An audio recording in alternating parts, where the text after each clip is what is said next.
يا اخواتي يا عالم ياهو، والنبي يا اختي الراجل ابو سيد ده انا خلاص حطيت صوابع العشرة منه في الشق.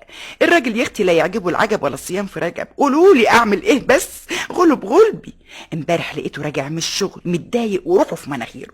بيني وبينكم صعب عليا معلوم. قلت اكلمه اسليه اهون عليه شويه. طبعا يا حبيبتي خالتكم بامبا ست من تفهم وتعرف في الاصول برضه. رحت قاعده جنبه وضحكت.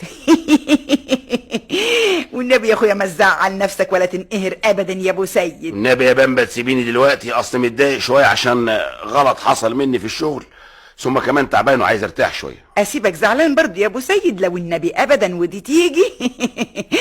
ده انت لازم قبل ما تنام يا اخويا اسليك انسيك همومك. طبعا انت ما تعرفش جرى ايه النهارده يا ابو سيد؟ لا والله يا بامبا. الواد حماده ابن بنتي كان عندنا النهارده يا اخويا، وواقف يلعب في الحاره، وشويه اسم الله عليك ولقيت الباب بيخبط. قمت منطوره من على الطش بتاع الغسيل، لقيت واد يا اخويا من بتوع الحاره بيقول لي الحقي يا خالتي بامبا حماده وقع اتفتحت دماغه نصين. يا نهار مش فايت. ركبني بعد عنك العصبي وركبي ثابت، وخرجت جري من خضتي ما حطيتش حاجه على دماغي. لقيت الواد حماده العفريت بيقول لي وهو عمال يضحك، هي وضحكت عليك يا ستي وضحكت عليك يا ستي، وبقى واقف مسخسخ على روحه من الضحك. والله يا شيخ انا اللي روحي سخسخت. ولا الست نوسه اللي ساكنه فوقينا ما عرفتش جرالها ايه النهارده؟